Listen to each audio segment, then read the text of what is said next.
All right. Welcome back, everybody. Remember, hit that like and subscribe button if you enjoy this shit. All right. So we're throwing things a little bit differently this time. Obviously, there's different faces in front of the camera.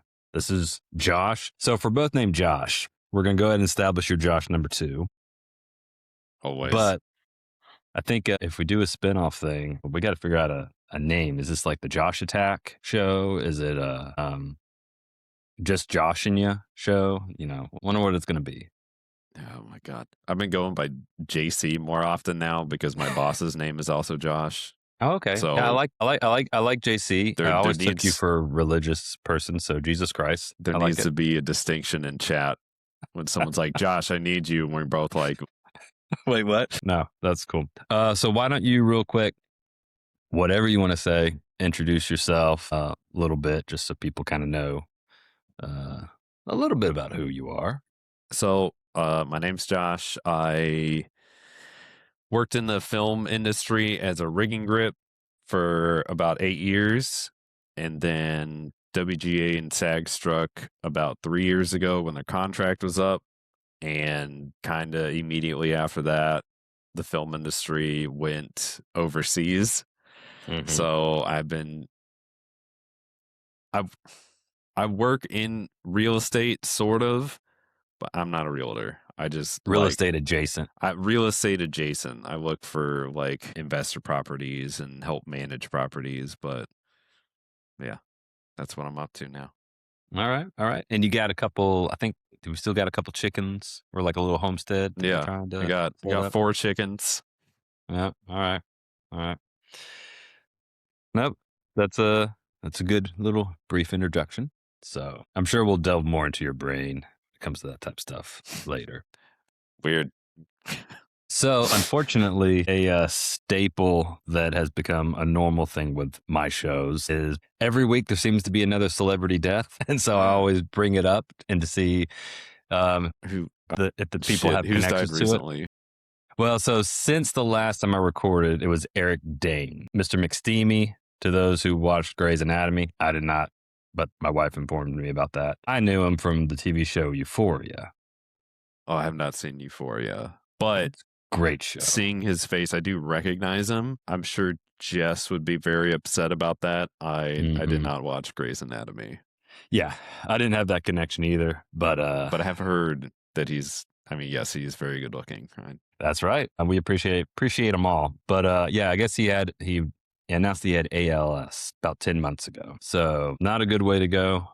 I mean, no way's good, but that's a terrible, sucky disease to have. Yeah. And an interesting thing though about him are the situation that he pre-recorded a Netflix special right before he lost, I guess, the ability to be able to even talk. Because I watched part of it, and it was basically a one-on-one interview with somebody saying, "All right, we're not going to release this until after you die.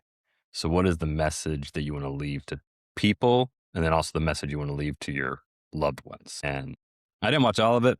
Like I said, I only saw like a brief 8 minutes that he was talking directly to like his kids, and being like, "Hey, I want you to do this. I want you to, leaving a message for them." Um, but I don't know. I'm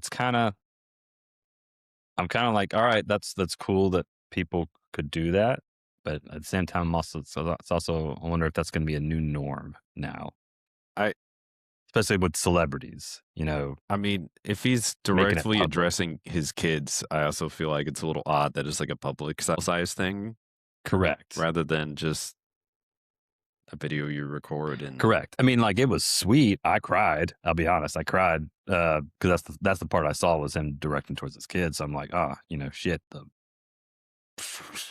waterfall started pouring, but at the same time, yes, I was also like, you know what? It's almost like, of course, a celebrity would make something that's supposed to be personal, that should be personal, public for everyone else to, yeah. pat him on the back. I mean, obviously he's not here to enjoy it, so it's kind of like, I don't know. It's weird. I gotta. Yeah, My I brain's mean, still I guess trying to figure that one out. when you are a celebrity, the line between public and private life can kind of get blurred, Correct. and so like I think I'm not sure if you quite implied it, but it's like it's just kind of normal. Yeah, that's true. To them, it might not even be a second thought. It's Right. like, no, it's everything I do is public and captured. Yeah. Easier for us to see it from one side over here than it is over there. So yeah, another week, another celebrity death. Here we go. That's it. But If I can sort of back up, because absolutely. this still kind of rocked me a little bit when I learned it. So it was a month ago. So it's not quote unquote news anymore. That's okay.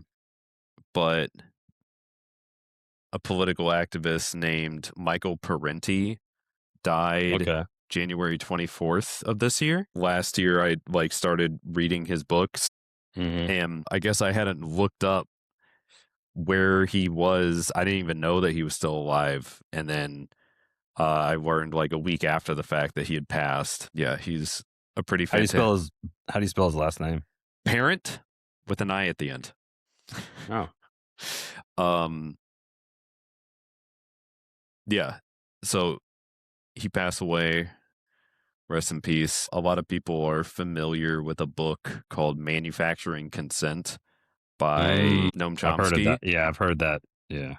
A better version of that book is Inventing Reality The by politics of news media. Michael Parenti. You don't have to buy the out of print. $400. Oh my God. That's capitalism. You can get it for $25. There's a website where you can get it for $25. Yeah. Find it online. Or ask AI to summarize it for you. Yeah, he died at 92 years old. Yeah. Wow. He wrote over 20 books. Old man. Well, yeah, it sucks seeing that stuff happen. But yeah, I'll have to look into that. This looks cool. So, I mean, I guess branching off that, you didn't really mention it yourself, so I'll mention it as what I know about Josh number 2 over here. He's an anarchist. He's I'm not an anarchist. He's one of those Antifa scumbags. No, I'm kidding. So you your current passion and hobby that you're kind of filling your time with is working with the PSL, which I'll let you describe Uh, or introduce yeah, I to our comrades. I guess we can call it a hobby. I feel like A after passion.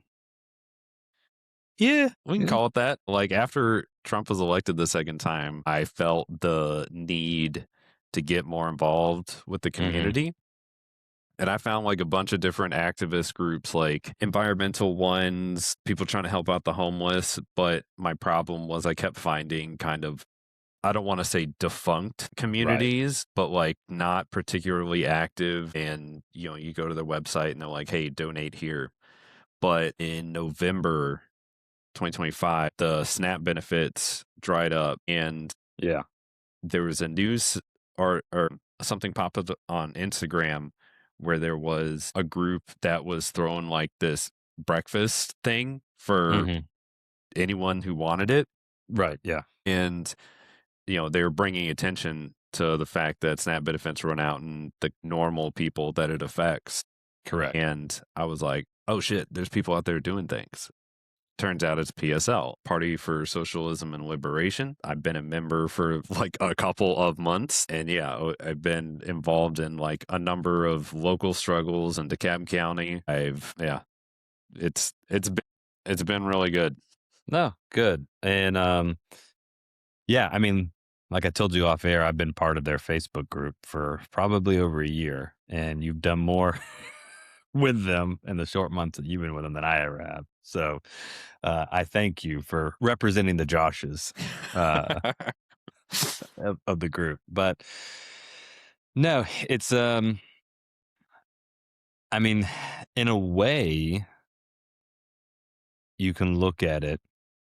This is taking a completely left turn here, but you said that Trump's election kind of helped spur you on to try to do something good to give back to the community. So I guess one could look at, and all the things that we might find negative, you know, in the year since he's been elected, you know, a good thing that came out of it was helping push someone like yourself and possibly even others out there to do more that they may have never been able to do, Yeah, or ever felt like they could or needed. So I would thank you, Trump. I would say that that is very accurate, Yeah. particularly around the time that ICE protests were happening and then Mhm. Nicole Renee Good was Yeah. killed. That spurred a bunch of protests. And then within the same week, I think Alex. Alex Preddy Yeah. was killed. I think it was already accelerating, Mhm. but like we're getting a lot of signups. Like it is Correct. as things get worse, as people pay more attention to like, the news is telling me that the Dow is over 50,000, but everything keeps getting more expensive and everyone is kind of coming face to face with more overt contradictions. And yeah, and so I would say that there's a lot of people like me who maybe cared, maybe voiced themselves, and then Yeah. kind of eventually got to the point where like enough's enough. I have to do something rather Mhm. than just like, bitching Instagram Correct. comments. It was that push you didn't want to happen, but it was a push nonetheless. Yeah. You needed to fly, but you didn't necessarily want to be pushed out of the nest, but Yeah. I guess it happened. So now you got to fly. Yeah. I went from it was kind of almost like cultural whiplash because I Yeah. went from uh my in between job after the film industry was I was working at a gun range. Mhm. And so the kinds of people and the kinds of things that I would hear like wouldn't line up with reality. Correct. And then after Trump was elected, that got worse, like Mhm. way worse. And that's what really motivated me was constantly being around people who seemed like we Yeah. didn't share the same reality.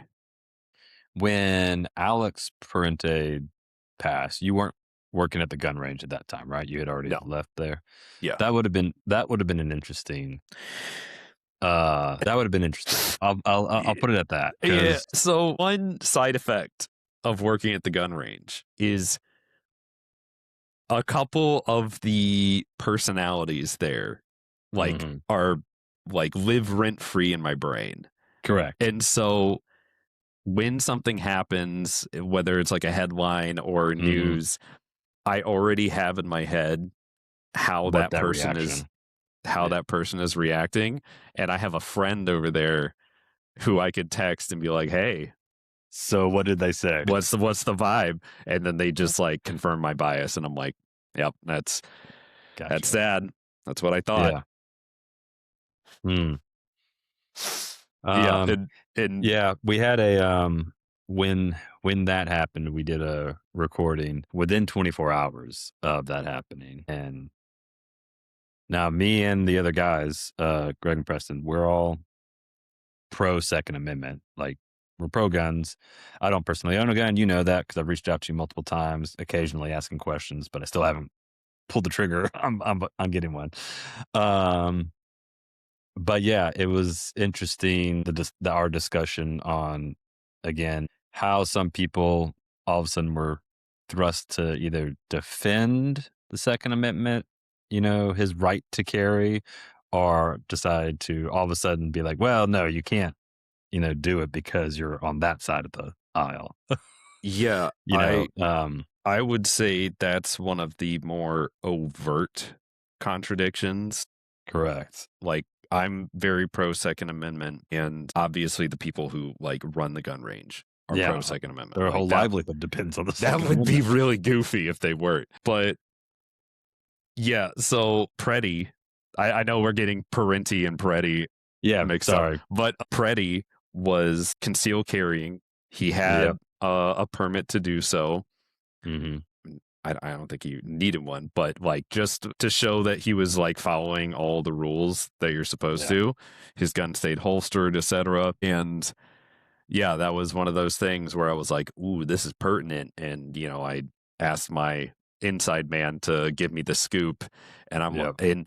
and this is a guy who was also kind of like a release the Epstein list kind of person. And Correct. when things came out and he pivoted away and ignored it, that kind of told me that even in this situation where someone who was legally carrying a firearm Hmm. and then was just gunned down, that he was, despite being super pro Second Amendment, I figured he would walk back the Second Amendment rather than saying that ICE has gone too far.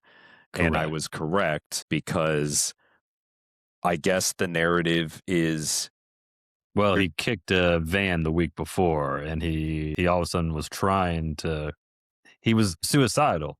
All sorts of things of narratives have on that side have come out to try to well, diminish instead yeah, of just but accepting the their fact their that main thing was like when it came to firearms was, oh, you're not allowed to bring one to a protest. correct. Yeah, you're not. Yeah. But the First Thank you, Amendment, Kyle Rittenhouse. but the First Amendment says that we can peacefully protest. We have the right to Hmm. peacefully protest. Why would the First and Second Amendment be mutually exclusive? Correct. Um, And also just simple thing, go to Google, type in armed people at protest, and wow, you'll see a lot of right-wing protests with guys with yeah, assault rifles and I, Proud Boys and I all mean, sorts of things. Body armor and everything. I don't know who they were, but I respect the. I think that evening of Mhm. Preddy's death, they had a vigil, and I saw a couple clips on the internet of leftists that showed up armed. Correct. Yeah, You can tell that they're leftists because they'll have like a big "fuck ICE" patch on their correct. chest and not a cop or something like that. But they're carrying ARs, wearing body armor, and they're like, Yeah. and they're being consistent. Like Yep. they're not there to hurt anyone, but they're Correct. there to show that I can have my Second Amendment right, and I'm going to Yep. protect y'all's First Amendment right, and that is consistent. Correct. Same thing I think was happening. I think when a lot of the Black Lives Matters and stuff like that, you would Mm-hmm. have Proud Boys show up on the other side of the street with their kits, anti, protesting. And then on the other side, people would then show up, Antifa would then show up with their just say, listen, if you're going to come out fully kitted, we're going to do the same. And yes, people would still bend over back or say, well, they can't be doing that. And be like, well, your own side is also doing it. So Yeah, the cops will like block off the white correct. supremacists and be like, Yeah. "We'll protect you." Right. Exactly. And the thing is, when it comes to, again, it doesn't matter which side of the aisle you're on, belief system, when it comes to the fundamental rights that we all agree with in our Constitution, if we're not willing to defend it in support of the other side when they're doing it correctly, then when the tables get turned, they're not going to do it back to you. So you have to be willing to listen. I may not agree with what the other person is saying and doing, but it is their right to be able to do that. And I need to defend that Yeah, unfortunately, because that's like the it's a walking foreign back. concept. But that's like the walking back of your own rights. Is like, Yeah. if you demonize it on the other side, you know, people will, like the guy I'm referencing, will Correct. kind of just put his hands up and be like, "Oh yeah, you're not allowed to do that," Correct. which is Yeah. inconsistent with his beliefs, but it's consistent with going with the Aside. yeah, with the authority that is, and I don't really understand it, but yeah, Well, I mean, we're so. I'm gonna butcher this word here. Propagandized. Thinks to think certain ways by the media, by our governments, by people in power that they're okay with us, you know, they want us to be hypocritical because as long as we're fighting each other, we're not looking where we need to look, and that's up, at who's in charge. And get ready, everybody. Now that Iran has started, you're going to see the war propaganda and I mean, all we that. had seen it before though. like Yeah. leading up to it. It's gonna get so much worse though now, especially now that the Ellisons have bought CNN and HBO, and that conglomerate's now the largest media conglomerate in the world, and they're Above Disney? I believe so now. Yeah, Really? yeah, because they already owned. Obviously, they bought CBS, Paramount. What is the parent company? I would just look up the Ellison Company, media company, media empire. Ah, 2 to go. Yeah, they were Netflix was going to be buying HBO, Warner Brothers, which Warner Brothers owns. Netflix was gonna buy Warner Yep, Brothers. and then there was a attempt at a hostile takeover by Larry Ellison and David Ellison, who wanted it. Now they are very, very pro-Trump and very Christian Zionist. So, yeah, what's going on right now is exactly what they want. Yes. CBS News and CNN are now owned by the same people. They own now, obviously, Warner Brothers. So it's going to be, Harry Potter, Lord of the Rings, all those things. HBO. So HBO comes with MTV, Nickelodeon, Comedy Central, Discovery, HGTV, and the Food Network. Sports. They hold rights to NCAA, March Madness, Jeez. Masters, MLB, the NFL, Wimbledon, the US Open. Social media. That's what it was. They bought TikTok. Like When the the when the US whole government when the US government said, "Hey, we cannot, TikTok's going to get banned." And then Trump kind of went back and forth with it. They eventually said, "All right, a US company needs to buy it." It was Larry Ellison's company that bought it. So a lot of media now controlled by one person, which I'm sure he's not going to tell them to go in certain directions with it Mhm. at all. That's not how it works. So, Wow. but That's unfortunate. yeah, that just happened. 111 billion. It's a lot of money. Yeah. I wonder, because I remember Disney getting a bit too big for its britches to the point Correct. where, like, I think there were talks of possibly having to break it up because they just had too much. Correct. Yeah, I wonder. It's kind of hard to like plot it all out, but it's like what percentage of news and social media. Well, I guess Disney doesn't really have like they're not in the social media or news. Well, it Well, they own depends. Fox, right? Disney owns. I don't think Disney owns. I thought not like not the news, but like They own ESPN, which is sports yes, related news. but I think I'm thinking like 20th Century Fox, but that's like Oh, okay, gotcha. that's like similar to Paramount, right? They got bought up by.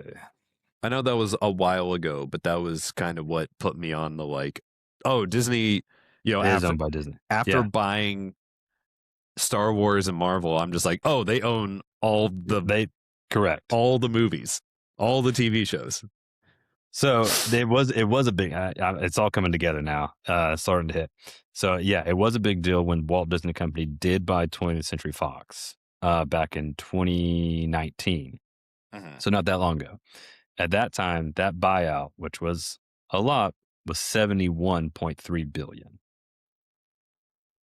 So just a little shy of the 111 billion. $71 billion. Yeah, but rebranding in January 2020, Disney dropped Fox from the name, rebranding it as 20th Century Studios to avoid confusion with the standalone Fox Corporation, which is owned by Richard Murdoch, I think. Yeah. So that was pretty much just for film. While Disney bought the film and TV production assets, the Fox Corporation, Fox News, Fox Sports, that remains separate. So they pretty much just bought the movie stuff, so they could get I think that was part of the whole Marvel thing too, or around that time. So it helped him lock in. I think I we don't know. meant Rupert Lost Murdoch. that. Probably. I'm terrible with names. Is that who I don't. He's not familiar to me. But no, yeah, I think that's yeah. Controlled by It's the Rupert Murdoch Murdoch. family. Yeah. Yeah, Rupert. Okay. He's the old king of the family. But yeah. No. Our corporate overlords. Gotta love them. Well, so obviously I briefly touched on it. War with Iran. What's your thoughts? How are you? I don't really have much to say about it. I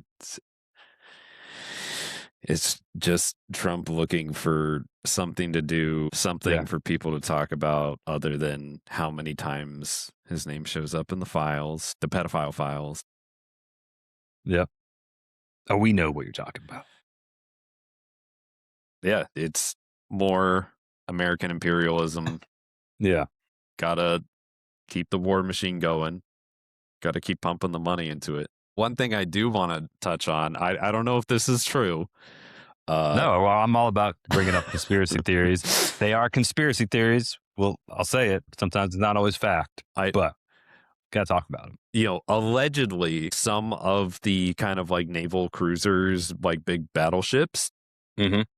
the sailors are trying to protest going to war with Iran by basically clogging up the shitters and like shoving t-shirts and stuff into the pipes. So they're basically non-functional because people can't work on them because you can't take a shit. Gotcha. So they're trying. It sounds like our brave soldiers who are trying to be our government's trying to use them as fodder. Yeah. And they're like, I don't want to be a part of this. And they're shoving t-shirts into the latrines. That'd be interesting if that does come out to be true. I'll say in my limited capacity, most military that I'm aware of that are current military, like active serving, most of them seem to be pro this administration. Because a lot of them get in simply because some of them for good reasons. I'm not trying to say all military people, but I'll use my brother as an example. The show knows that I diss on my brothers all the time. In his words, I'm ready to go kill people.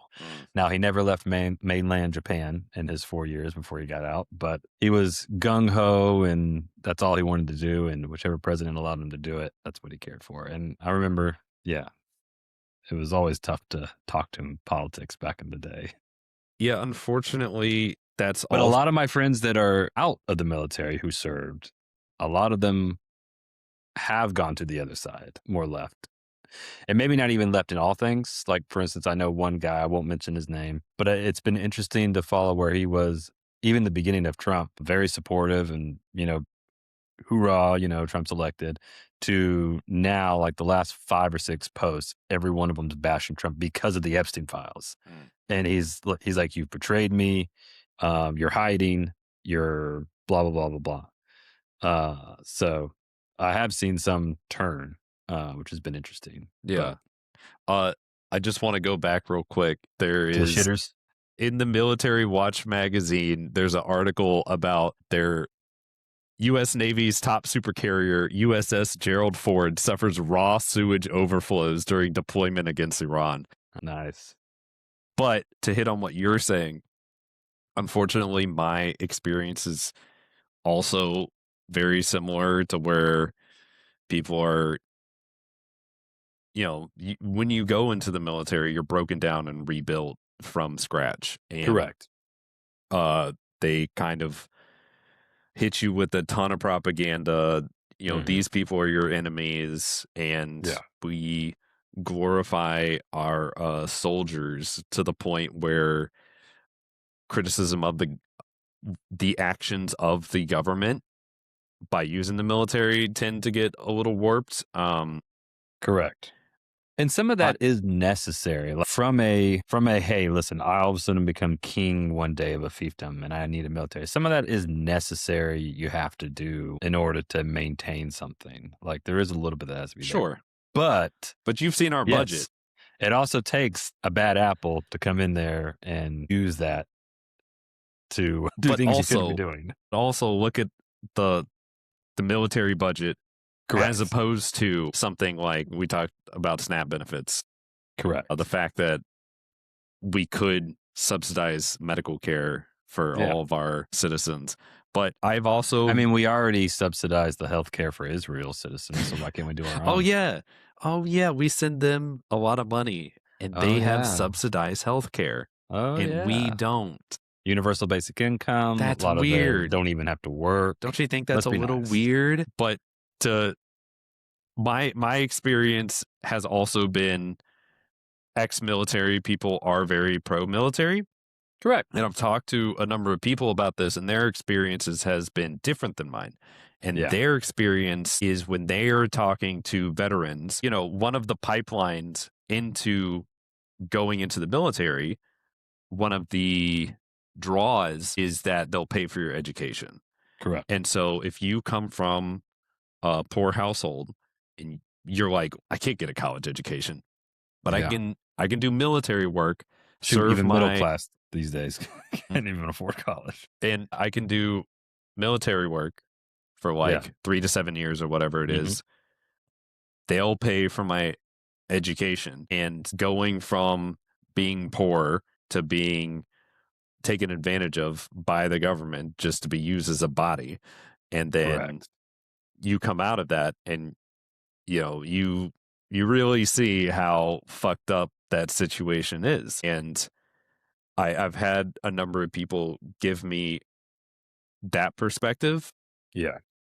I have not personally met many of those people. I've here and there, but it to me it's a minority, Mhm. but other people's perspective is that's the majority, but again, that might just be the spaces I Correct. was in. Yeah. No. But yeah, no, it'd be interesting to see how more of that story unfolds because yeah. There's I don't know. I mean, I know I was talking to Landon yesterday because I obviously the news broke what was going on, so Mhm. I had it on. Um, not the mainstream media, but the ones that I kind of trust and look for. And he was getting kind of emotional just because he's trying to process it all. And I told him, I said, "Listen, I'll be honest with you. As scary as it looks right now, and obviously we can be nervous, we can be scared, we can or be hopeful, whatever people are doing." I said, "Give it a week. For all we know, 48 hours, 72 hours from now, all of a sudden everything's fine, and they're back to the tour." I don't think it's going to happen. We may never have to put boots on the ground. That's what I'm hoping for. Yeah. That it's all just airstrikes and stuff. It's still negative in my view that human lives, even if they're Iranian lives, are still being lost because that's just my philosophy. But as long as we're not putting boots on the ground, I think, we can come out of this situation as Americans mostly unscathed. But I think if it does come to boots on the ground, then it's going to be interesting. I do think that we have to recognize that the Iranian people, although their government may be authoritarian, Mhm. there's an argument that could be made for a pot kettle situation. Correct. Oh, whenever your country is attacked, it's rally around the flag. Even Venezuela did that briefly. People were expecting us whenever our government kidnapped Maduro, they were expecting immediate, people in the streets. And you saw a lot of AI videos of people celebrating in Venezuela. And then they came out, oh, they're AI, they're not real. And what you saw in Venezuela was people rallying around their flag and saying, no, give us our person back. You don't attack us in order to do this.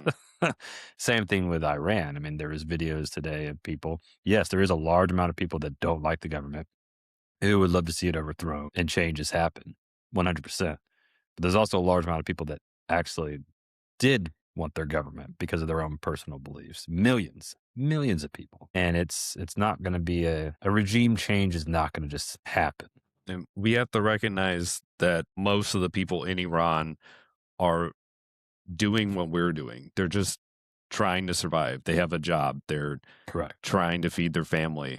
And then when missiles strike their country, Hmm. whether they are a fan of the government or not doesn't really matter, Correct. because what actually happens is the whole country gets destabilized. Correct. Things aren't going to function properly. Hopefully, no one is bombed directly. Who's, I mean, Well, we I saw know that already a lot the of people are going school. to die, which is straight up fucked up, Yeah. Well, regardless. I assume you saw about the girls' school getting hit. No, Okay. So this was like this was like immediately. This was like the first thing I saw sounds yesterday when like it an first started. Israeli missile. It's just old Well, habits. I mean, the Iranians came out and said it was an Israeli missile. There's now speculation that it could have been a misfire on the Iranian side, which my viewpoint is it doesn't matter who fired it. I wouldn't say it I matters, but that's well, so I would say weird. I would say it doesn't matter who fires in the sense that the people that are going to argue and say, "Oh, it was an Iranian misfire," they're going to say, "Well, then it's their fault that they're hit." I'm like, they wouldn't have been firing their missile if you hadn't already struck them. Yeah. The only reason why they fired, it's kind of like, again, the gun analogy, of if I'm standing there, in the middle of the street, minding my own business, and all of a sudden a guy comes up and starts shooting at me. All right, I'm going to shoot back at him. If I accidentally miss, I hope I don't, but if I miss and I hit somebody, an innocent bystander, yeah, that sucks. I hate that I hit a bystander. But I was defending myself from the other guy taking shots at I me, mean, I still argue in both situations that they slash Iran are responsible.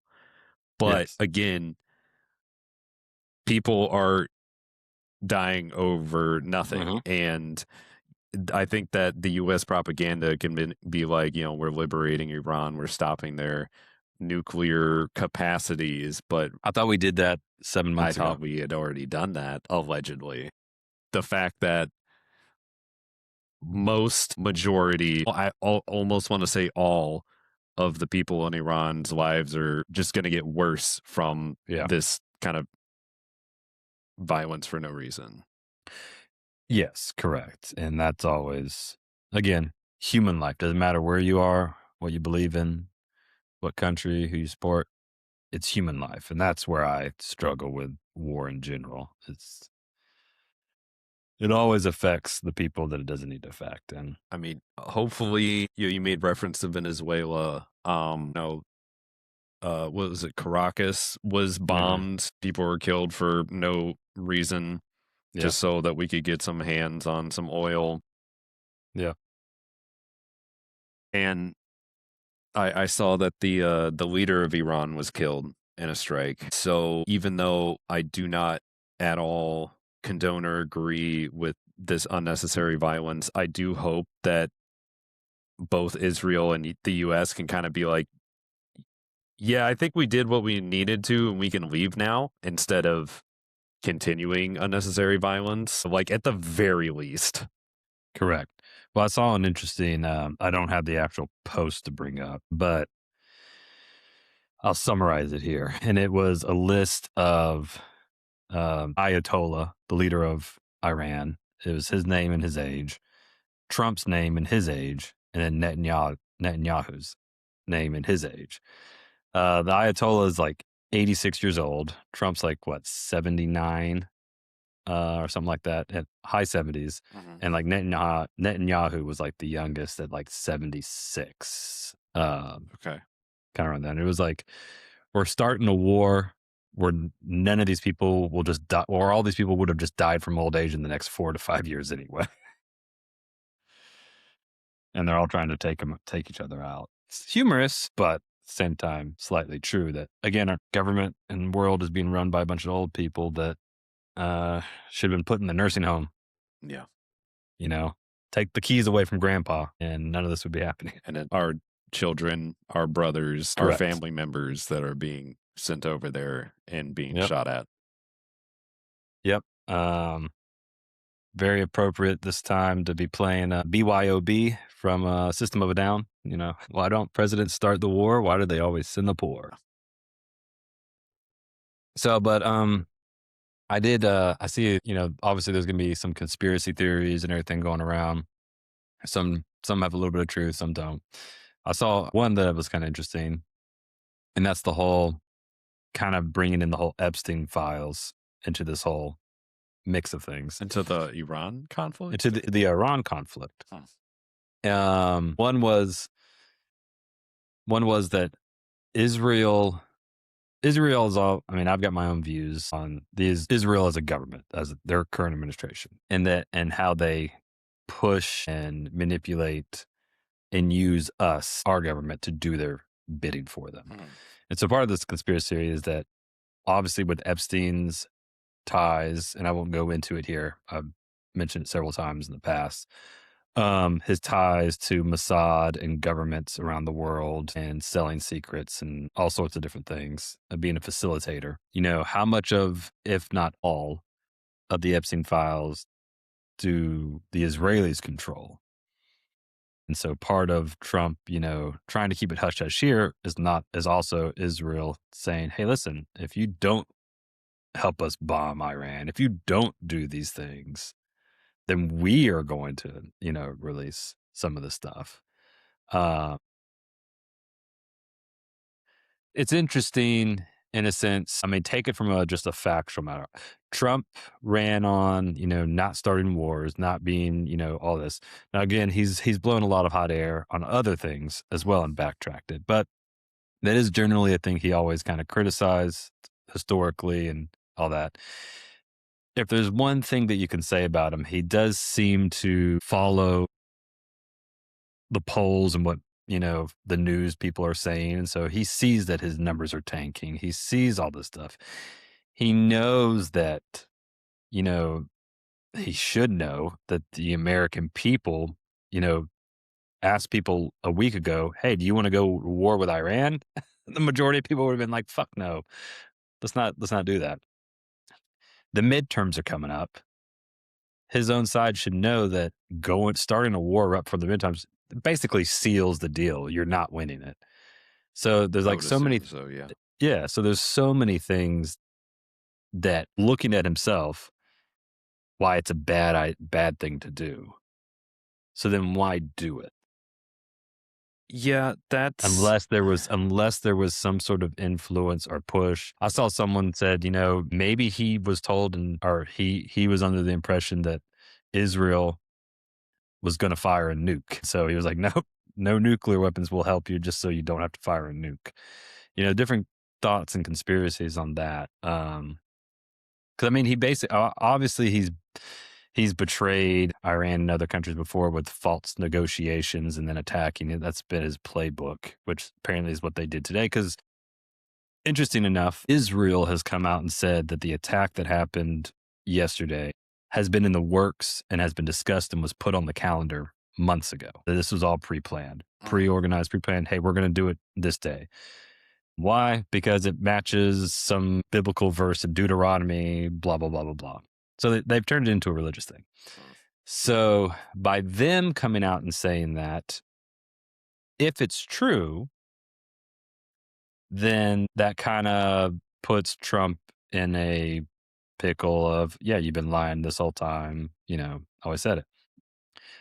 The other part is that that's not true. And it wasn't pre-planned. And it was a spur of the, kind of the last minute dish ever that was even just planned, a couple of days ago, which is what most people, which is what the United States is saying. Then it comes out to, okay, then why is Israel lying about it being a pre-planned thing? What did they have to gain by lying and saying this is pre-planned? It makes it so the rest of the world says you can't trust this guy. He's always gonna backtrack. He's always, he can tell you that it wasn't, that we're negotiating in good faith, when in reality, months ago, we all planned out and said, hey, on, February 28th, 27th, we're going to bomb. We're going to bomb no matter what happens. So they're helping kind of seed their own conspiracy propagandas in that. Yeah, I mean, I guess I'm not super familiar, but like very shortly after this episode is sponsored by APAC. Very shortly after the completely illegal attack on Venezuela, Mhm. ships were already kind of moving toward Iran. And I feel like Correct. that was the thing, like a couple of There was a weeks. buildup. Yeah. And so this wasn't like a spur of the moment thing, Correct. for sure. Like, Yeah.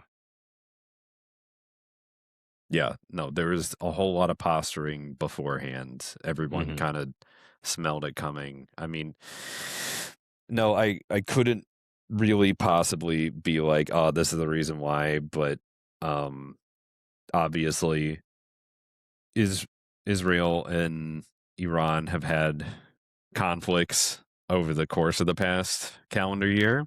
Um Correct. and you know, there was bombings against boats for no reason, and then they're like, all right, well, now we're going to invent a reality for us to attack Venezuela and Mhm. capture their leader, and then conveniently turn over their oil to US companies. Now, I'm not saying that this is another fight over oil. I think that would just be like sad and broken recordy if Right. that's the goal, is really we're bombing people for oil. Like, I thought this was a No, I joke for mean, the past couple decades.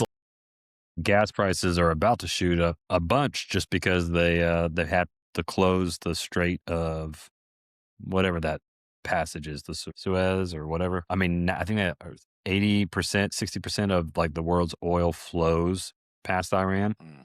And so they've had to stop shipping because of what's going on right now. I mean, obviously, if tomorrow they come out and say, hey, never mind, we're not fighting anymore, it's safe to travel, maybe they'll do it. But it's kind of like, man, I'm so bad with names today. Abu Dhabi, whatever the big city in the United Arab Emirates, Mhm. or it's one of the most busiest airports in the world. And right now, there's no planes going in and out of it because they have to close down airspace. Yeah. You know, that happens for a day or two. It might be a little blimp on the radar of the financial, cost of it.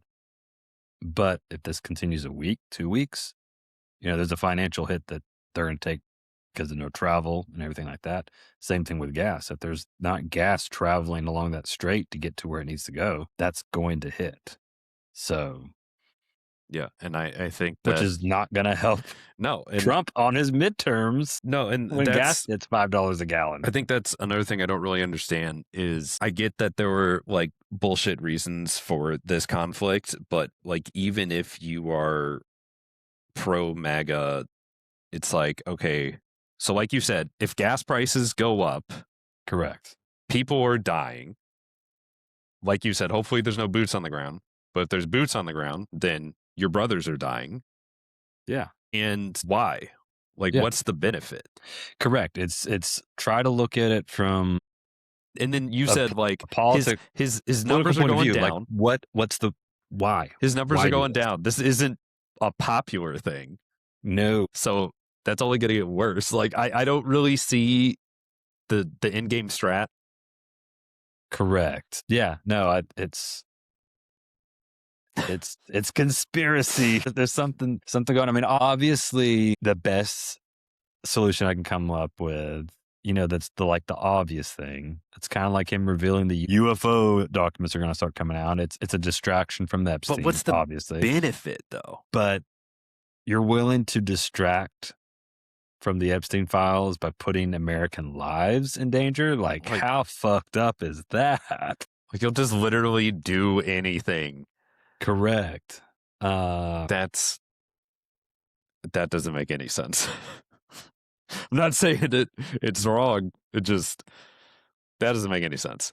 No, and then that leaves me with the all right, it doesn't make any sense. He's got nothing to gain or lose. So then, who is pulling the strings on him and saying you have to do this? I mean, Trump kind of like says and does whatever, but the best thing about Trump in terms of the establishment is he can be pointed in any direction. Correct.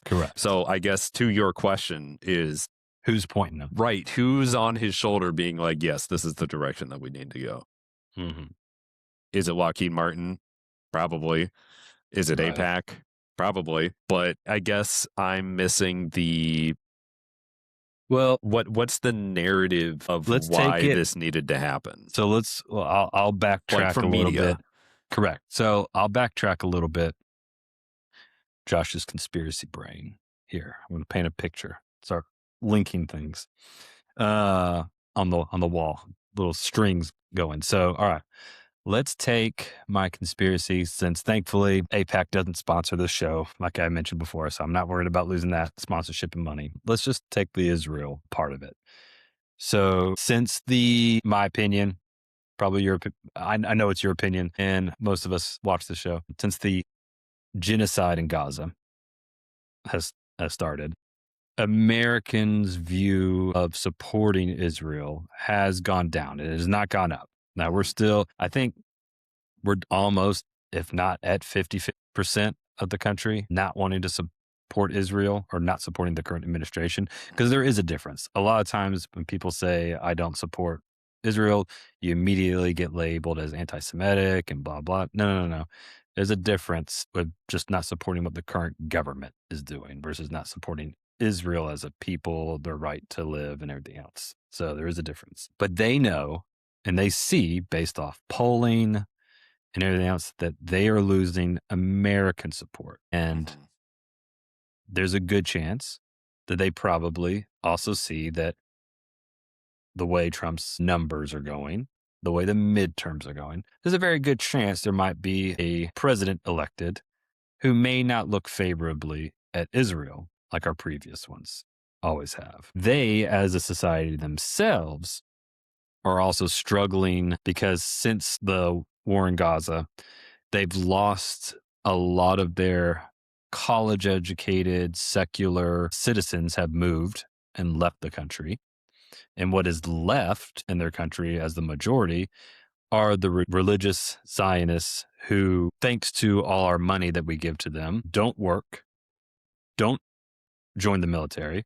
They are exempt from military action due to their religious beliefs, Orthodox and everything like that. And they are basically supported by the government with all their social spending and things like that. And that is the majority there. So they are losing their capacity. They're only going to get worse when it comes to their own military capabilities of doing stuff.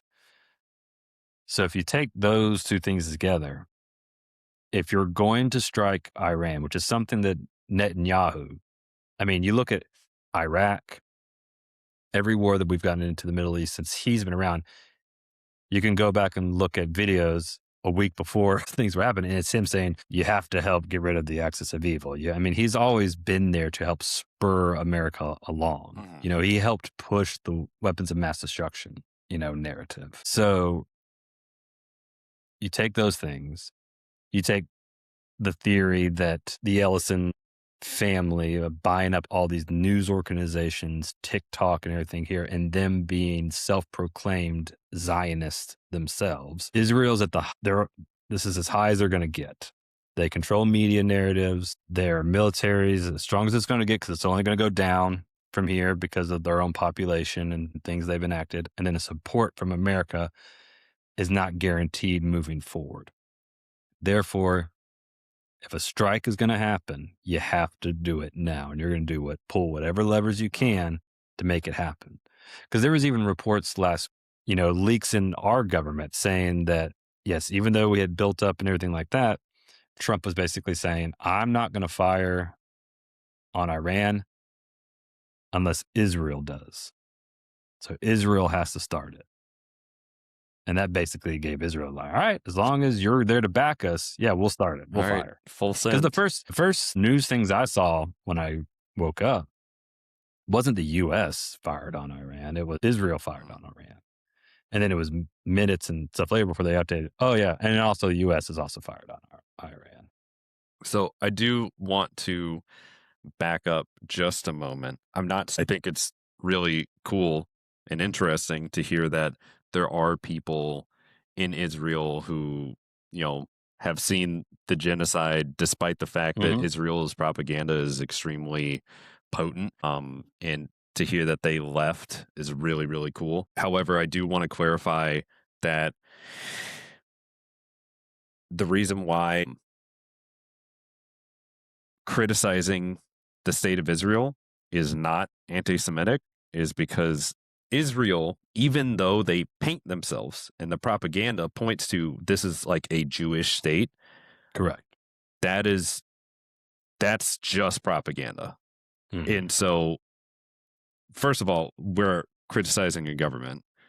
Correct. So, that's the First Amendment right. That's not insulting a ethnic group. Correct. It's a right that we as Americans get Yeah. to do. And it's they say it's a Jewish state, but like the people who organized Israel, like the original Mhm. Zionists, were secular. They used the like this is a Jewish state as kind of a rallying point and a way of trying to get popular support. But like Correct. it's not people who actually practice Judaism are not like, thank God Israel exists. Right. Right. So I am curious about the kinds of people that are still around because Jerusalem is like a holy site. It's a Mhm. place of pilgrimage, which again, like a piece of me still kind of feels like that was a thing that was kind of propagandized because I wonder before the 90s how important that was to Cor people who practice Judaism as opposed to Muslims who go to Mecca. Like Mhm. that's been a pilgrimage for I don't know how long, but Correct. I don't think that the Syrian government made up, the idea that Mecca is a holy site to like try to get popular support. And I wonder if that's something that happened with Jerusalem. That might be So, conjecture, but and that's something that I would one day, after collecting all my thoughts and stuff, be able to focus and actually do my pinboard, no, of conspiracy. but Not conspiracy, I believe it's I fact. do just want to separate Yes. the practice of Judaism has Mm. nothing to do with Zionism. Correct. Israel is a Zionist project, and that's not a conspiracy theory thing. No. It is, Well, that's why we have even Christian Zionists, you know, yeah, who, for instance, our ambassador to Israel, Mike Huckabee, who recently, I don't know if you saw this, in an interview with man names today, it's okay. I'm not good with names either. who was the Fox News guy that left and is Carson? No, like he had a falling out. Tucker Yeah, Tucker. Carlson. I never know if it's Tucker Carlson or Carl Tuckerson. Somebody can correct us later, but yes, Tucker Carlson. Tucker Carlson. Tucker Carlson. Yeah, he did an interview, sit down with him, and they discussed a bunch of things, and he and Mike Huckabee, who I've known for a long time, having grown up in the evangelical Christian world, was always a very religious person already. So I kind of was aware of what I thought when he got named to his position. I was like, of course, um, this isn't good. But he made a comment about how should Israel's what they should control is basically what the Bible says. And that's like from the Euphrates to the not, all this. And Tucker Carlson basically pulled up the map. So he's like, so you're saying that Israel should control Jordan, should control part of, Pakistan, the greater Israel project is, I guess, the code name for it. And Huckabee was like, yeah, absolutely. The Bible says so. God gave it to him. So it should happen. Yeah. And I'm like, hey, listen, you can have that belief when you're sitting in the pulpit, or whatever. But when you're controlling government influence and lives of Americans and you're helping push agendas, those are the type of people that we have that are in the ear of our president, that are in the ear and being controlled even by, Israel, to say, yes, this is why we should be attacking these countries. This is why we should be doing these settlements in the West Bank that have been deemed illegal, but we're going to keep pushing and pushing and pushing until someone stops us. And yeah, a deep dive into the way that the Israeli government has manipulated and used Christian philosophy and belief to their advantage, because Judaism doesn't believe in Christ as the Messiah. They don't believe in Bethlehem as being a holy site for where Jesus was born. No, that's your local, mom and pop grandparents at the Southern Baptist Church that believe all that. But why do they make such a big effort to make sure you come visit these holy sites and visit these things? Oh, because it brings tourism, brings money, but it also guarantees that they're going to be protected by American interests, because you have people in government that also have these same beliefs of, no. The world, Jesus can't come back to earth and make the world a utopia until all these countries, go against Israel, and then the great away, Jesus comes down in a chariot. Like, it's a whole, Okay, so it's a whole religious doctrine. that part I've like caught whispers of, but I don't really understand. Yeah. I know that Christianity, let me tell you. it's a weird level of apocalypticism to it. Yes. And Mike Huckabee is 100% on board with that. He has publicly come out and said, Christ cannot come back until these things in Revelation happen. And these things in Revelation happen when war in the middle, like, it's hard to be. Again, I'm not diminishing anybody that has those beliefs. Even though I might not believe them, I still respect us.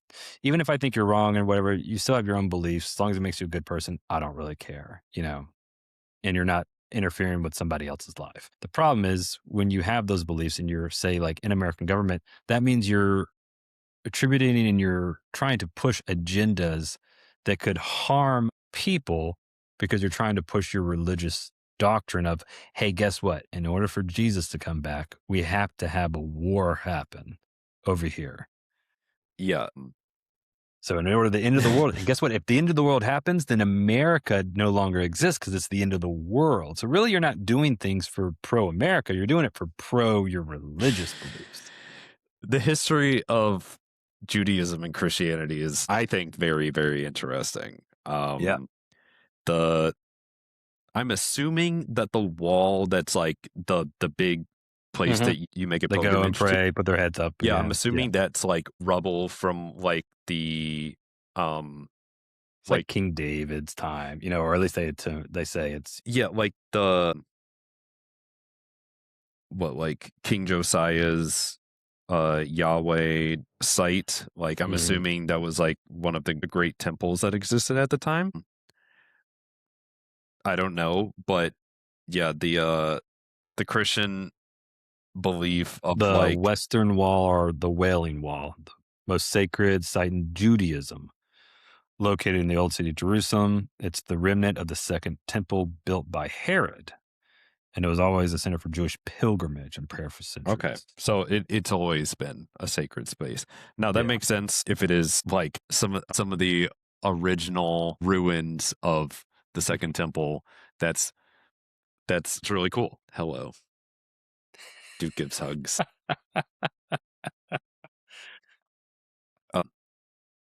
Yeah, with the Revelations thing has always been weird. I mean, I feel like on a future episode we can talk more about religion, but I mean, there are ways to interpret the text of Revelation as seeing the seven-headed dragon as the Roman Empire.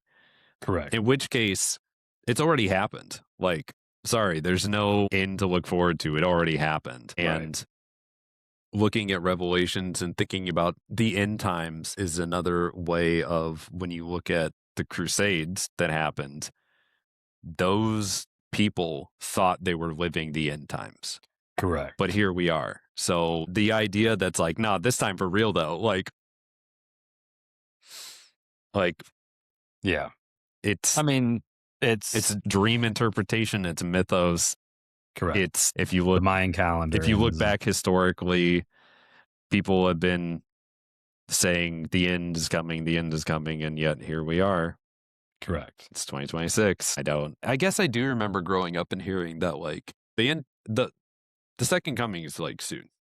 It's soon. Well, I know, especially when we were kids, this was more influential towards me and my group of stuff, but it probably seeped into yours as well. The big Left Behind series of Yes, books. I watched that as a kid. That was making its round, and it was that really helped push that narrative to more mainstream. And then again, there's a lot of different interpretations. A lot of people read Revelation and take it for what it is. Some people take it as, just a guy got stuck on an island and took some peyote and saw things and wrote it down in a book. That's kind of where I lean on it in regards to how that was written. So yeah, that would definitely be an interesting deep dive. I think that if you want to like add that to your list of topics. Oh, it's already on there. So the fact that you brought up the Left Behind series, like you watched the movie, right? You know what? I never watched the movie. Oh, really? But I read the books. Oh, okay. So I read the originals, and actually, let me clarify this because it's all coming back to me now. I did not read the original books. I read his spin-off series, which was the teen version, and it followed teenagers of. Okay. So it was the same structure, same prophecy, same things. It just followed just like a different setting instead of the adult people. Yeah. Because I guess the books, even in Christian, buying them at the Christian bookstore, it was more seen as an adult book, like adults were buying it. And me as a 14, 15-year-old, he came out with a teen series, which was like 12 books, but like there were smaller versions, but I don't know how many there were. But yeah, I read the teen version. So you haven't seen the movie. No. But this is an interesting connection. Which one? That we can, huh? Which one? Because there was one, the original ones had Cameron, Kirk Cameron in them, I think. And then they did the one with... There's a Nicolas Cage one? There's a Nicolas Cage one that came out. Yes, that's the most recent one. I missed that one. So did most people, yeah. I remember when he announced and did that one. What? I don't think it did. That movie got raptured. It disappeared. The original one has better ratings on IMDb. Okay, but the original one was probably closer to the books because it was probably filmed by I think even a Christian production company. Like it wasn't. Whereas Nicolas Cage would have been probably more Hollywood based. Again, haven't seen either one, so I'm sorry, Nicolas Cage, if I'm. But okay, so for the original, Kirk Cameron, you already knew his name for some reason. I grew up with. I am curious to know how. I didn't know his name, but recently, and I don't know exactly how recently, he does a podcast as well, and he was talking to his son on the podcast, and his son was like, hey, let me bring up some scriptures, we'll read some passages, and I want to talk through this thing. So they were talking about hell and damnation, and his son was like reading in some passages, and they had a nice conversation. And then I guess there were a bunch of like Christian influencers, Christian podcasts who absolutely flipped their shit. So Kirk Cameron got into some like hot water with his own people in like recent. I'm not sure what the timeline is, but like I caught this and the connection between him and being on Left Behind and being an evangelical. Yeah. And then like he's just having a discussion with his son and they're just having a conversation. And you may not know the answer. Were people upset about like his doctrine or the way he interpreted the scripture, or was it? Yeah, I mean, with it by you saying they were talking about hell. I'm interested to what it was because someone can prove me wrong. From my knowledge, there is no mention of hell in the Bible, Hell, outside of Revelation, the end times, and that is after God comes back, he throws the unbelievers into the fiery pits. Okay, so like, the word hell is just what a bunch of different words in the Hebrew Bible and the Septuagint were translated into. Yeah. The words were Sheol, Gehenna, Hades, one use of Tartarus.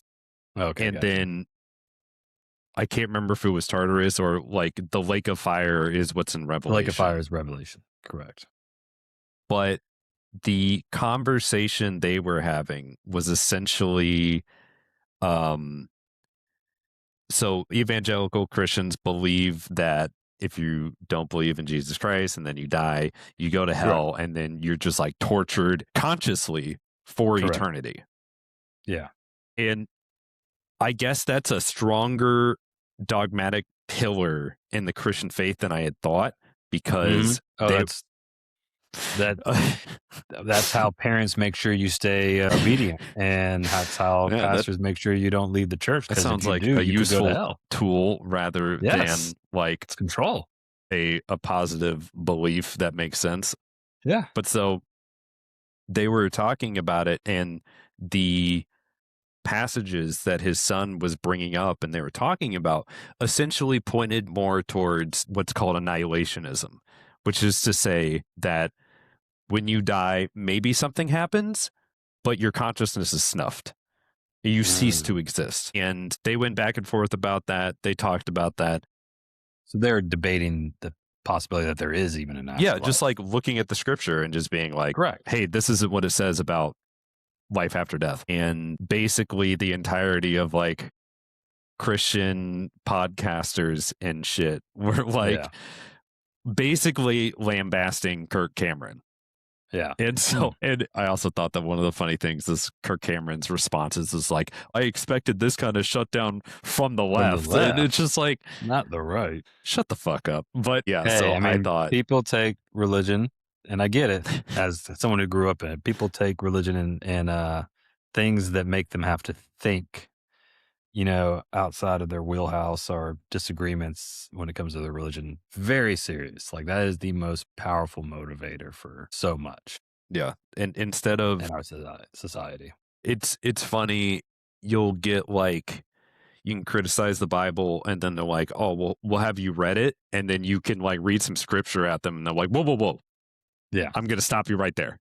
Yeah. I don't give a shit.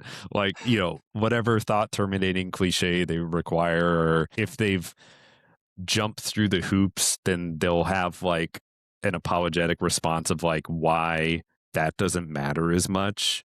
And that right there is how I came introduced to Kirk Cameron. He did a video series with a man named, and I had it on, and dang it, These names, dude. names I'm struggling with. He did an apologetic series with a guy that I had to There's a watch. number of them. I probably couldn't help.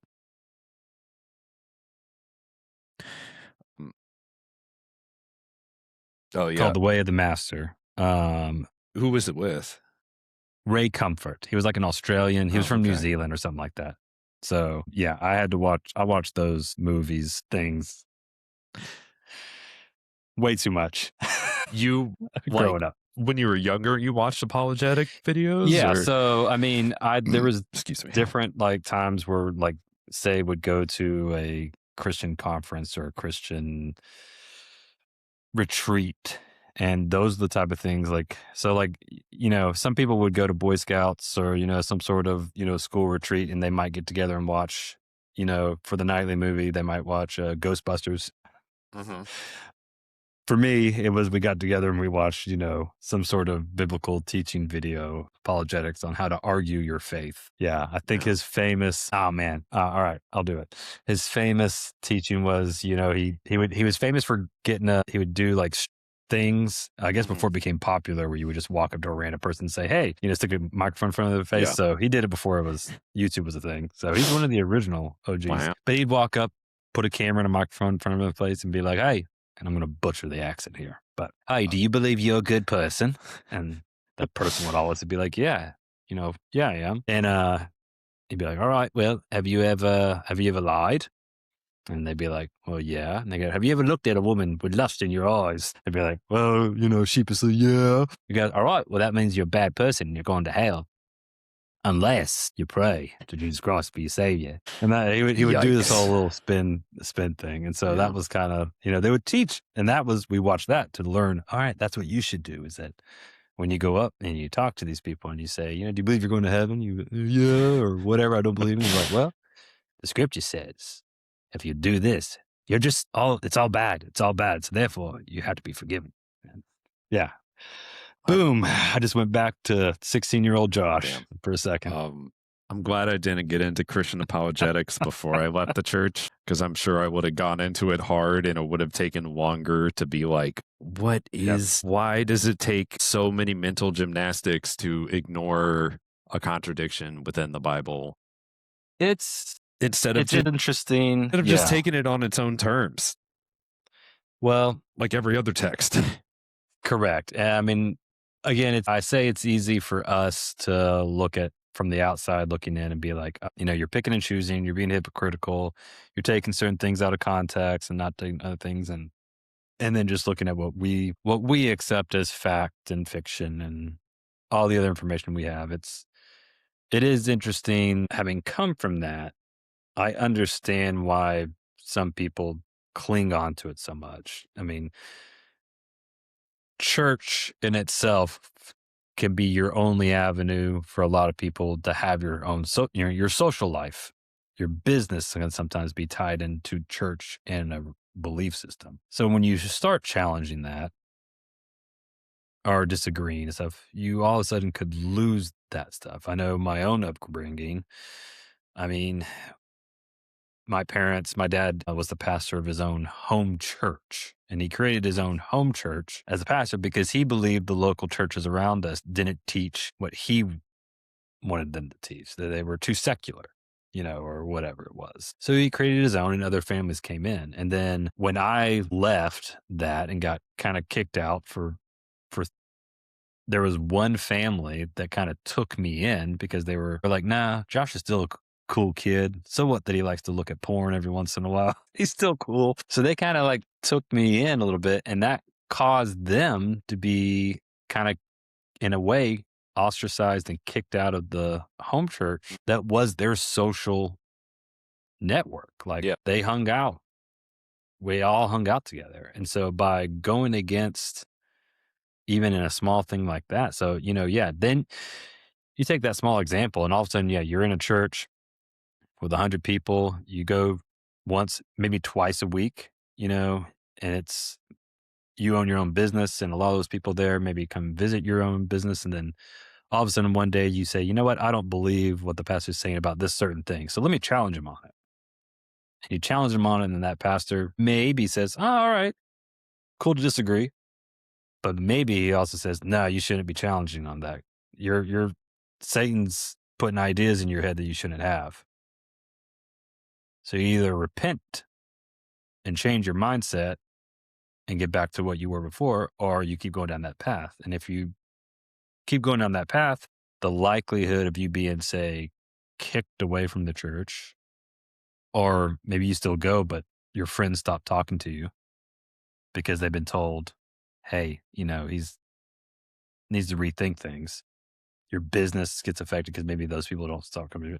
It's a lot of social control that can happen from it. And then plus, I mean, hey, you believe in something so hard and to your gut and soul that you've never contradicted for most of your life. And then all of a sudden this person comes out of nowhere and says, hey, did you ever look at this one obvious thing? They're going to be like, oh, whoa, wait, what? No. Stop it. Stop talking. Yeah. And like, I think this is probably, it's hard. Yeah. This is probably like a good thing to like start a different podcast conversation about, but I'm like, I'll never be like, oh, you should leave your church. Your religion's wrong. Like that's not my goal. That's not what, even if I'm arguing against dogmas in Christianity, that's not what I'm saying, because like you said, there are a lot of benefits to the church. Community, support system, a sense of meaning. Yep. The alleviation of the fear of death. Like there are psychological and social benefits, and I'm not going to argue against that. But like you said, with your little that 16-year-old experience, is one of the things that they were doing was be like, hey, you need to go out and do this. You need to go out and put your opinions onto other people. And I think that's why Christians feel a little singled out right now is because they're trying harder and harder and harder to push their opinions onto other people. And then they Mm, get pushback and they're like, ah, why am I being persecuted? Like, I just don't correct. want you to be a dick. One of the biggest influences that I came away with that I actually agreed with when I was fully into the religious part of my life was when I went on the mission field. And this was a time when I was part of an organization called YWAM, which stands for Youth with a Mission. And their whole thing was bringing youth together to then go out on and do missions and stuff like that. But they also were very, at least they vocally said it. I didn't really see much proof of it firsthand, but they at least vocally said that they were interdenomination. They didn't care if you were coming from the Catholic Church, if you were coming as a Muslim, as long as you believed, I guess, in spreading, I guess Muslim probably wouldn't help. Jesus Christ, living a holy life, as long as then it didn't matter what branch that you came from. They were open. They were a little bit more open than, say, what I grew up as, which was you had to be in this small little box. And basically, and I spent 2 months overseas, 1 month in China, 1 month in Thailand with them. And our biggest thing that they taught me at that time was, no, Josh, you're not going to go. We don't want you to go on a city street corner and wave a Bible around. We don't want you to do this and that. We want you to do an everyday thing. And in my instance, it was teaching English as a second language in the schools. And we want you to do that. And then we want you to the best of your ability, live because you believe it, a God-fearing, religious, kind of life, so that these people that you interact with every day, hopefully eventually come to you privately and say, hey, there's something different about you. You've got something I don't have. What is it? And then you open up and say, well, I'm a Christian. I believe this. And that really influenced me to be like, yeah, as a Christian, my job isn't to just go out and preach at people. My job is to live a certain life so people who aren't on that same walk of faith would go, hey, that guy has something that I want. Let me pursue him. So it's almost like a passive kind of, and in a way, I think even better because, again, the people that come to you are people that are looking for something. Mm-hmm. And that they're also seeing that you are living the life that you, in a way, almost privately preach versus people that preach something, but then they go home and they're abusive to their wives, they're cheating, they're whatever, which just happens all the They're time. just straight up pedophiles. Yeah, straight up pedophiles. And so I think that's where a lot of my negativity, because I believe people with the church and Like stuff like that. You've seen a better way. I've seen a better way. Correct. Like I am totally on board with more and more people saying, hey, I'm a Christian. Like it doesn't offend me at all. What offends me is when they are screaming at the top of their lungs about, hey, I'm a Christian, therefore you should do this and we should change this and do that. Versus just live a Christian life. And if what you believe is true, then you will be rewarded by that, by people seeking that out. Yeah, I think there's a number. And that's why I hate Christian nationalism. I think there's a number of things to that. I want to say like Presbyterianism. What happened? I think you bumped your camera. Yep. I bumped my camera. Don't worry, keep talking. Like in my experience, Presbyterians, that denomination tends to be a little more loosey-goosey with the dogmas, and it's okay for you to question things. It's okay for you to explore things. Whereas, like you said, the religion that you grew up in, there is a small box in which you must conform. Right. And I think that realizing that every denomination negotiates with the text and extracts Correct. different truths from it is like that, just as a statement, should allow you to kind of pick and choose and then be open about like, yeah, I'm picking and choosing. Like, Correct. I like this part of the Bible. I like this thing that Jesus says. I don't like this part. And I think that's my problem with apologetics, Mm-hmm. is that it presupposes a number of things and one of which is that the Bible is perfect. And because the Bible is perfect, when the Bible contradicts itself, not if, when it contradicts Correct. itself, the apologists are there ready to go to like bullshit a contradiction away rather than just saying, yeah, I don't like that part. And if they were just like gave a little bit of that wiggle room of just kind of like, I don't like that part. I don't agree with it. It doesn't work with modern context. It doesn't work with our morality. Correct. But there are things that I do like. And like, I think if evangelical Christians were more honest in that regard, they would get a lot less pushback. Yeah. And a lot of the pushback, some of the things are social, like with Christian nationalism, but the circles that I'm in are like theologians who are hearing these truth claims about the text, and then they're like, well, but that's not true.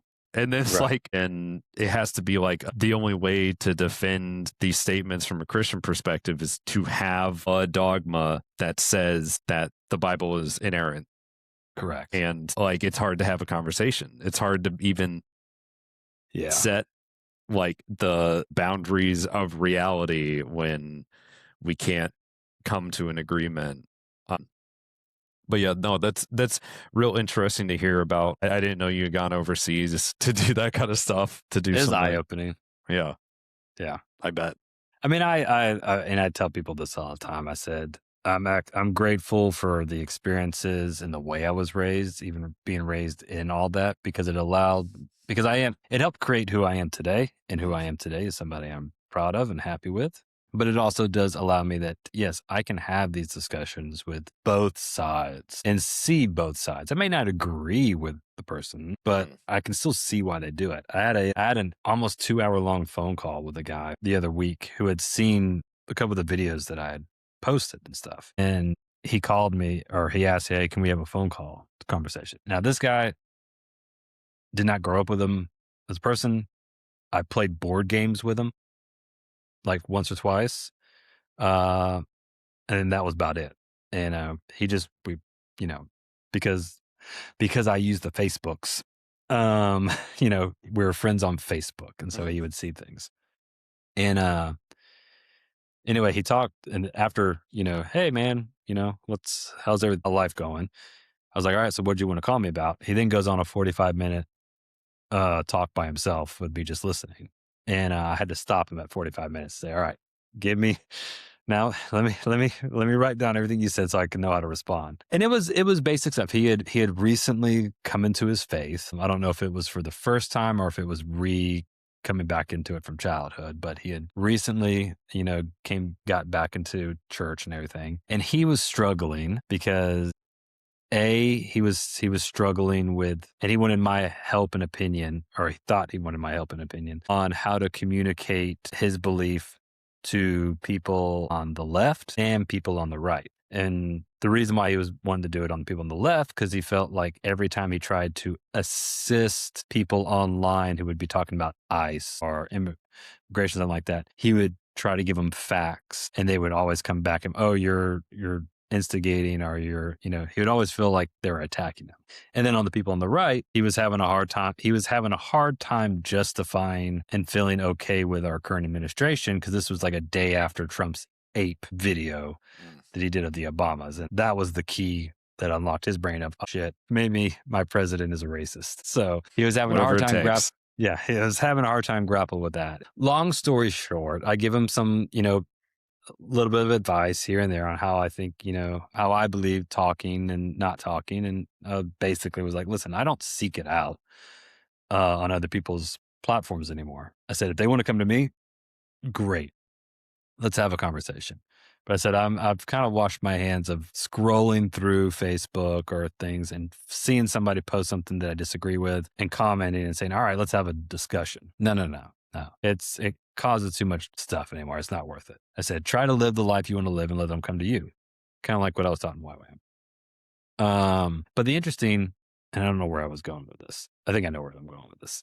Was we got near the end of the conversation and I was like, all right, before we go any further, and I should have said this in the beginning, but before we go any further, what do you think I believe?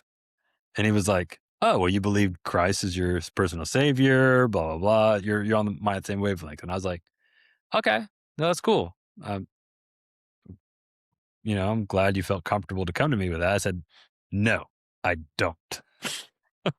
I said, I would be what our families and everything, I would be an apostate. I am no longer part of the church. I don't believe in that. I am agnostic, atheist. I don't know. I said, I'm still figuring out that label. I said, honestly, if you ask me out in public, I'm going to say atheist because that triggers a reaction.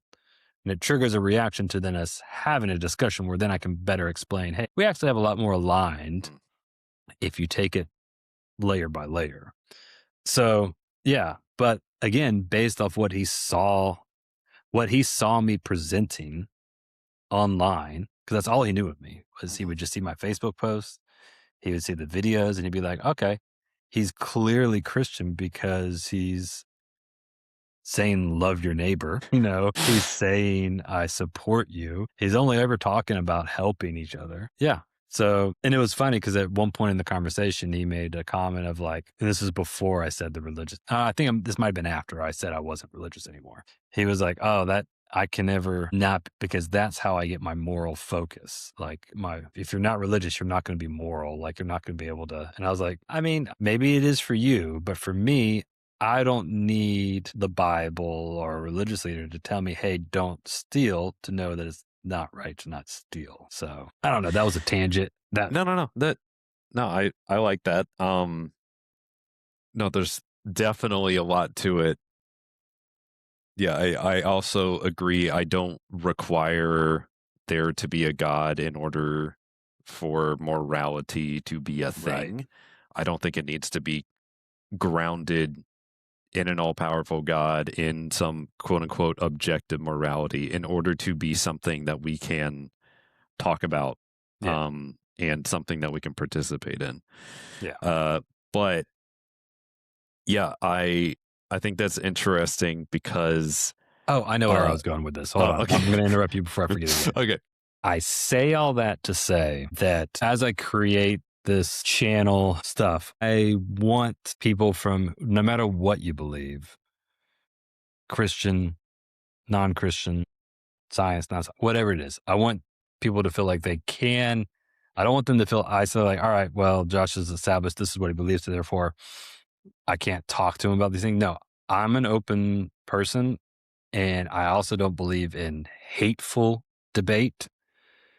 So if you're out there and you would love to discuss religion as a religious person, don't feel like you can't. I would love to have that happen. Yeah, I'm not. I'm definitely going to second that. And I was going to transition to, actually, I'm glad that you said that because, like, yeah, we are apostates, but I think what's interesting going on in my life right now is that, like, I was an apostate, like, back in high school and college. Back when it was cool. Like, yeah, there was like a new atheist movement where people were just like Yes, dunking on Christianity. correct. And then I kind of didn't think about it. I had some little petty debates, but it wasn't until recently that I kind of started to look historically at Judaism or ancient Israelite culture and how Jewish apocalypticism set the stage for Christianity. Yeah. Going into these different interesting things that also in our country, the this Christian nationalist movement became a thing. And so what I realize in the circles that I'm in now is like I like the word for it is deconstructed, Yeah. which is to say, like, you have these dogmatic beliefs, you start to question them, you start to find answers in different places, you question your beliefs, you deconstruct them.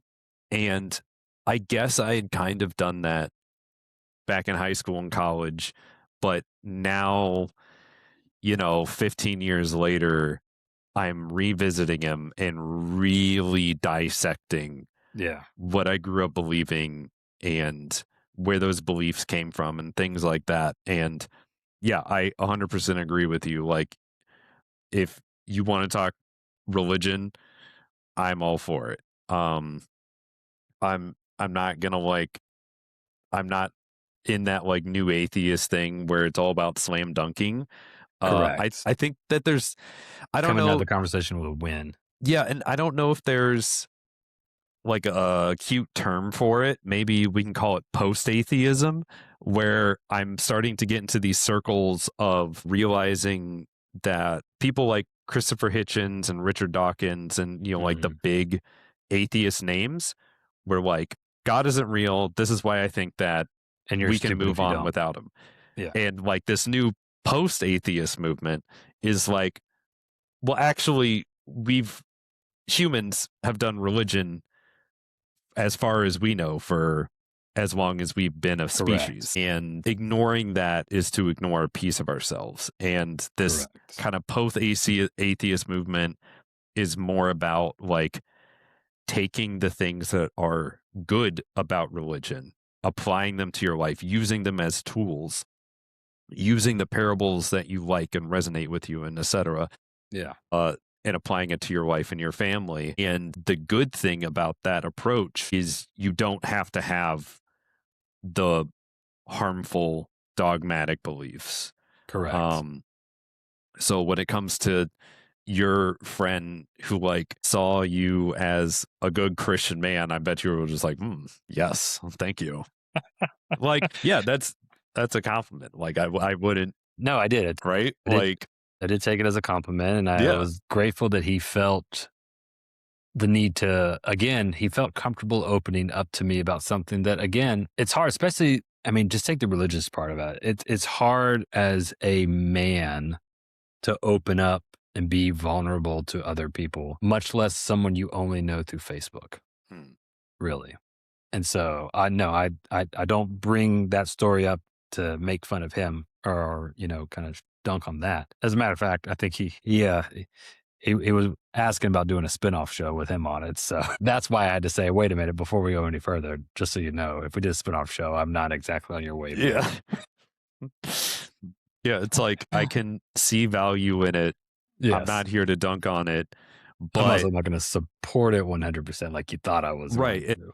And like if you have a harmful belief, whether it harms other people, whether it's Correct. harmful on a psychological level, like I'm going to try to dissect that. Correct. Exactly. Exactly. Have you, and we'll probably get close to wrapping up here shortly, but have you, I think you might find this. I know I've recommended channels to you in the past, and I may have actually recommended this already. It used to be called the New Evangelicals channel on YouTube. It's now titled Tim Whitaker Speaks, or at least that's the one I follow. I think they still have a New Evangelicals channel. But it's basically a guy who he's still in the church. He's still religious, still believes in the basic Christian scripture and everything like that. But he very much has deconstructed from what he believes is the greatest threat to America is Christian nationalism. And I still listen to it because it is interesting to hear people that still believe the Bible, you know, and a lot of things from it, but still are able to recognize how much of today's religious teachings and stuff is actually against a lot of what Jesus' teachings are and stuff like that. And I so no, I think like a couple of days ago, a guy I was talking to said that he liked Tim Whitaker. I have one of his videos on my like to watch list. history playlist that Yeah. I need to actually watch. Yeah, so he's on my radar. That's funny that he came up. Gotcha. Yeah. I definitely recommend anybody that wants to delve into that a little bit deeper. It's good. And obviously we've talked about the OG Alex O'Connor, you know, Oh yeah. before. He's also a great one to listen Yeah, to. he's definitely one of those like theologians Yeah. who is arguing against Christianity, Yep. but also But from very the respectfully right. too. Like, and that's what I love about it. And from the perspective of like, hey, I think there's something of value here, Correct. but I'm going to push back on the bullshit. Correct. I'm going to question why you have these beliefs and stuff like that. Correct. I will bring attention to there's a lady named Britt Hartley, Okay. and she's kind of like I think the person I first found that kind of put me on this path of spiritual atheism, this there is value to religion, but you can like have like the benefits of kind of both. So Brittany Hartley or Britt Hartley, and I think her channel name is No Nonsense No Spirituality. nonsense spirituality. Okay. And she talks about a number of different topics. She's an ex-Mormon. So she has similar beliefs that I grew up with, but different. Oh, I'm already subscribed to her channel. I Nice. didn't realize it. We've probably already talked about her. I'm sure I brought her up. Her focus is definitely different. Like I didn't really struggle with this after leaving the church. I didn't really have a problem with nihilism and like a lack of meaning to my own life. Correct. Yeah. She did. And I think she has a point, like, you know, obviously she experienced it. And a lot of people who maybe, if Christianity is like foundational to like the rest of their beliefs, if they leave Christianity, they don't know, you know, there's no rock to stand on.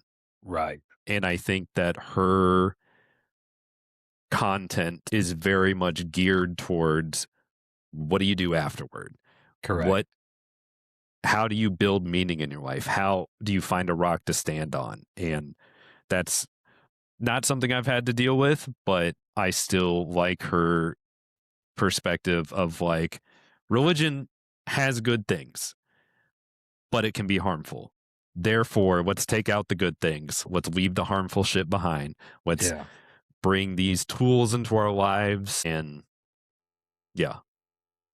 I'll bookend this conversation because we need to get to a closing point, but also we need to be prepared to come into this again later and deeper dive it. But I'll end this part on something I always tell Landon a lot. And for those that don't know, Landon is my 13-year-old son, and we don't raise him religious by any means, but I've always been open to him. Hey, listen, if your friends, people invite you to church, by all means go. But there was something that I've said multiple times, and I even said it last week because he did it again.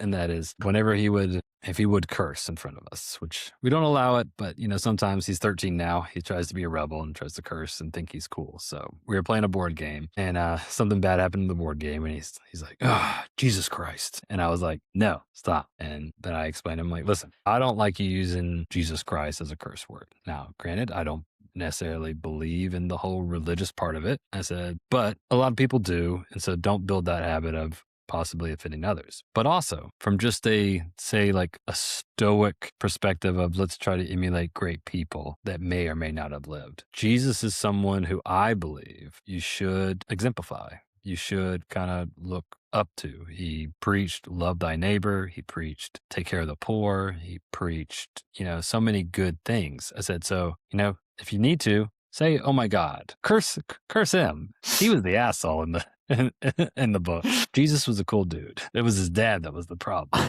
I say that jokingly to an extent. All right. So don't be offended, you know, people out there. But again, remember where I'm coming from. So, Jesus was a cool dude. Those are the good parts that you should take from the Beatitudes, all that type of thing. It's the go into the other country and murder and kill everybody, you know, that I have problems with. Oh my Yahweh. That's right. So, as we get close to wrapping up here, anything else you wanted to delve into real quick? I think we're in a good spot. All right. Well, I will leave you with this, which I won't let it open up any rabbit trails for us to chase down. Are you aware of Jmail? Jmail? Jmail. Is that a name or like a Gmail knockoff? It's a Gmail knockoff. All right. But go to Google and type in Jmail. Because if you're not aware of it, this is just going to help your conspiratory brain. Oh my God. What is this? It is so some of the reporters and people I follow, whenever they release new Epstein files, they immediately take them off the government servers and they put them on their own servers so the government can't delete them. But then they put it in an email format because most of what the files are emails. and you can search names, you can search terms, you can go through all sorts.